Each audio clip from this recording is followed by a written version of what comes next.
I've decided to install some cameras around to be safe. If anything peculiar happened, I wanted to have a friend check them out or at least tell me I was being crazy. I set them up the next day after the incident I posted earlier. After that, I kept minding my own business. I was terrified, and I know what you guys would say. Why would you still stay there? Why were you so calm? Well, there was this odd feeling I had. Something was definitely off, but somehow I was able to go through that and be okay. Almost as if you're walking on a tight rope, and you know that it is dangerous, but you don't want to hesitate or stop or even slow down, because you somehow feel that the less you think about it and go on, the safer you are from falling. Although, in my case, I didn't exactly know what my fate would be. It was Thursday. I had just come home from my job. I also teach creative writing at a university. It is important that I write down my routine that day. I unlocked the door, got inside, locked it back, took my coat off and hung it up, took my shoes off, put my keys on a table, went upstairs, changed, washed my hands, came back down to cook dinner. Chopped, stirred, turned the oven on, set the table, worked my way around the stove, sat down and ate my dinner, washed the dishes, so on. Then went upstairs, bathroom, sent some texts, went back downstairs and turned on the TV. After a while, I began dozing off. I could not keep up with whatever fight was going on the show, and my mind began lazily sweeping away until a dream made its way in, mixed with reality. I fell asleep. I awoke and was greeted by silence. No eerie sounds, no movement. Silence. Weird, hadn't I left the TV on? Oh, okay. I reached my hand out for the remote, which wasn't in the usual spot. The whole room was silent, so the thing was either very still or it had left. I needed to call my friend and ask them to come over, so that I could have them check the cameras. The house remained silent for a while until I heard his car in the driveway. Good. I let him in and asked him if he'd noticed anything unusual around. Not really. Opened up my laptop and had him access the footage. Okay, let's see. So we're looking into today, right? Yeah. I'll just download the last 12 hours. That should be enough. Or the last 6. Just do 12. Fine. I heard the keyboard clacking for a bit. Then we waited until he said, "There it is."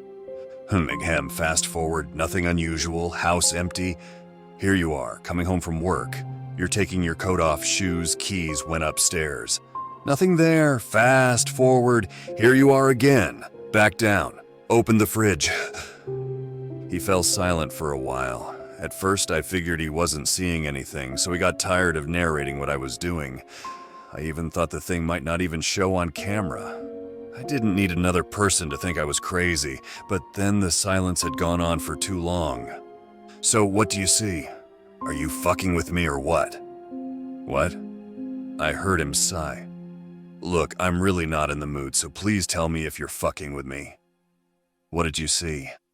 Let's just go to my car. I'll take your laptop with us and phone and keys, and I'll download some more footage. And you're spending the night with me. Why? My stomach dropped. I'll tell you I will. Let's just go. His voice was shaking a bit, and I knew he was trying to be calm, but his movements were too rushed, too unhinged. He was freaking out. I put my coat on, took my wallet and keys, and we left. We got inside the car, but he immediately turned the engine on and hit the gas without saying a word. What did you see? Just tell me. Stop freaking me out. I'm really sorry for you and what you had to go through. That is some paranormal activity shit. What did you see? Okay, he cleared his voice. So you'd opened the fridge and took out some stuff, then started preparing dinner. I saw some movement upstairs, like in the corner of the screen, then, I don't know. I don't know how to explain. It was a thing. It was so fucking creepy. Looked like you a bit, but not really, because it had longer arms and legs and a very bony face, wearing some clothes. I assume yours? So was it human? No, I don't think so. Its arms bent so weirdly, and it was taller than you, and it walked... what the fuck? It walked so strange and acted so strange, and it had this hair, thin and falling off. And the face. Face? Yeah, its eyes were really big. That was, without a doubt, the scariest shit I've ever seen. And fixated on you the whole time. What was it doing? This is gonna sound crazy, but I think it was mimicking you. It literally watched you non-stop, and the shit that freaks me out the most is that it was in front of you the whole time, while you cut the vegetables, while you ate, while you were watching TV, studying you, poorly mimicking what you were doing. Then you fell asleep. Yeah, it watched you the whole time. Took its bony finger and at some point pressed the off button on the remote. Its face literally sat like 2 inches from yours for a while. It just stared. Until you woke up. Then walked. I don't know if I can call it walked. Upstairs. After he finished talking, we sat in silence for a while. I didn't know what to say. He parked his car and we went up to his apartment, then sat down to download the rest of the footage. For fuck's sake, Will, I swear to God, it's been watching you non-stop.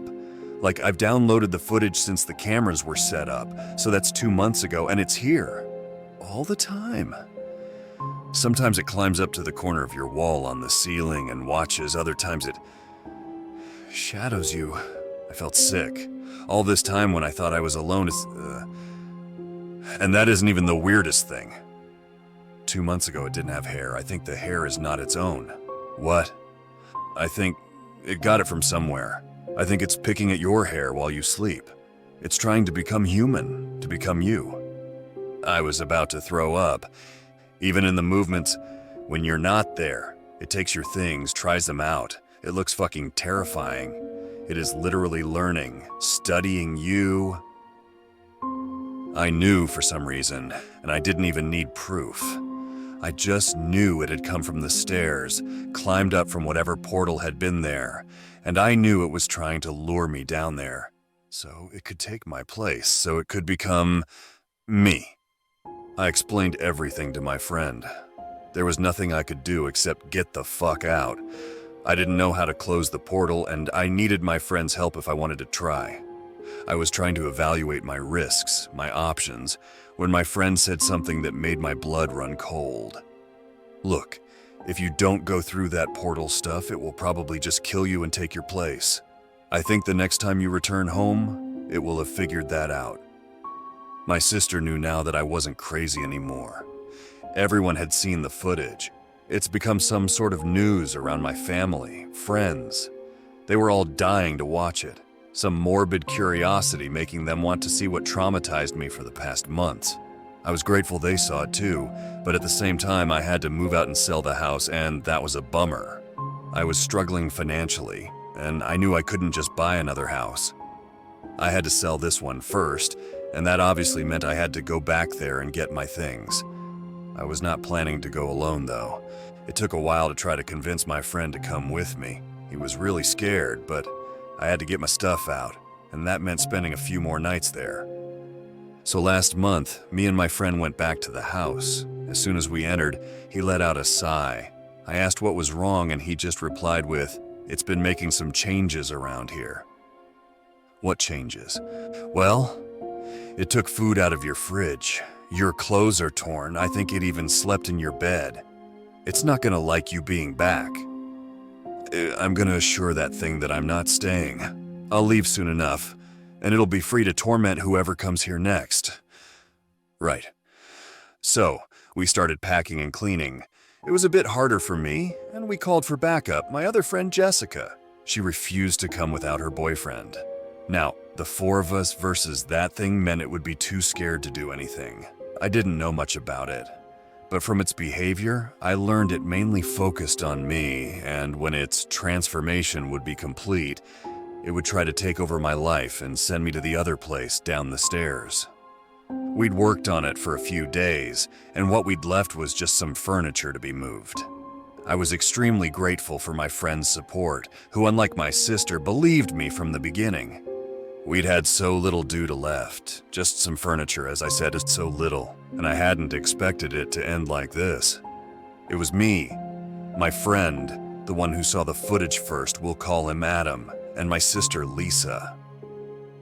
They were downstairs wrapping up the TV, and I was upstairs lifting up the mattress. I could hear their voices downstairs. Yeah, like that. Wait, no, hold it. You're literally not holding it. It's so heavy. Okay, now help me up with the wrapper. Yeah. You dropped it on my foot. Please just be careful. Bring me the scissors. I'm thinking I'll just cut this tape up. Like this. I'd mostly asked them to speak more, just so I wouldn't listen to the silence. Silence, for me, meant danger. After a while, they stopped talking. I could only hear the sound of footsteps and things being dragged around. Lisa? Adam? No answer. Guys. My heart dropped. I made my way downstairs. I'd subconsciously counted the steps. 16, whatever. Lisa. Adam. No answer.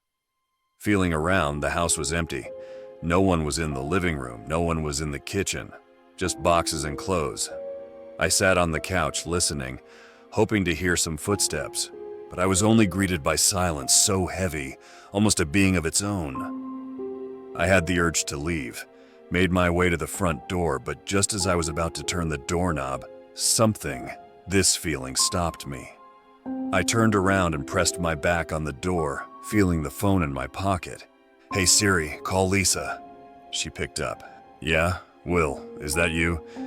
Yes, where are you? Where are you, Lisa? Where's Adam? Why would you leave like this?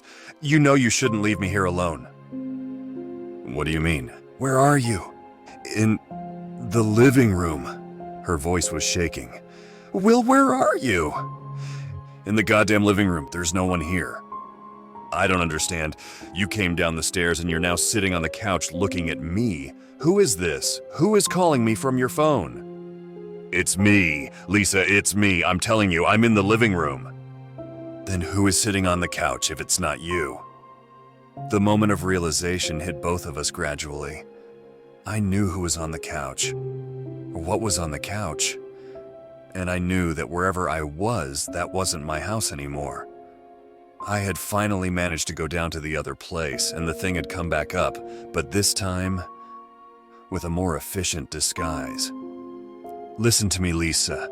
That is not me. I need you to leave the house. Take Adam with you, please. Just get out. Suddenly, she said something that shocked me. How do I know? How do you know what? That it's not you on the couch.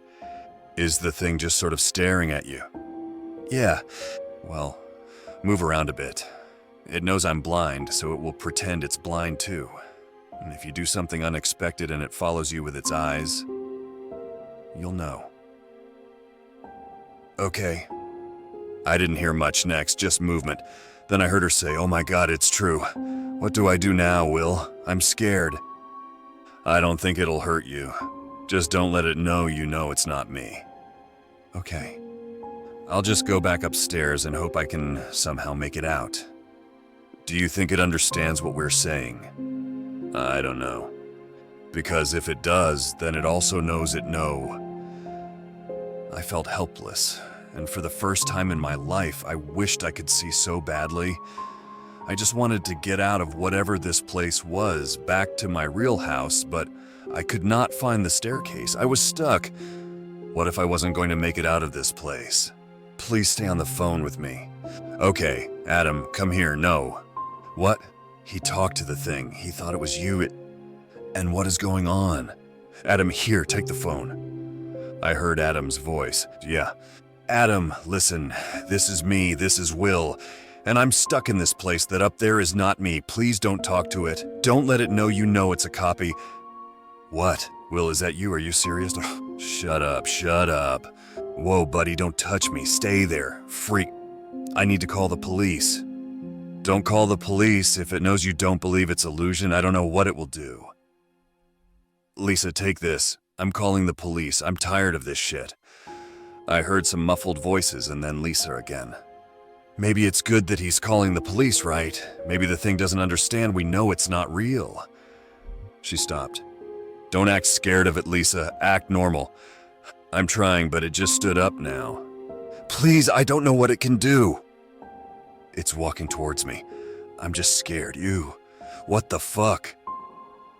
What? I listened as her voice changed from confusion to disgust to fear to terror. What? Lisa, Adam. I couldn't make out what she was saying.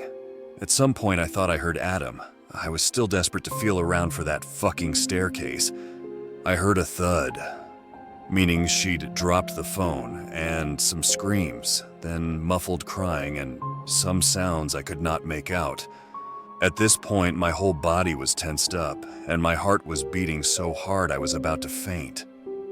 The more noises I heard, the more I was convinced something sinister had happened, and as much as I'd tried to deny it, I knew. I had no choice but to listen to this scene through the phone, unable to help. And even if I'd been able to get out of this place, I couldn't see anything either. At some point, after I'd screamed my lungs out, my face drenched in sweat and tears, the noise stopped, and the silence remained, this fucking silence. I hate silence. I kept wailing, hoping someone would respond. It could have been hours until I got a response, but not the one I hoped I would get.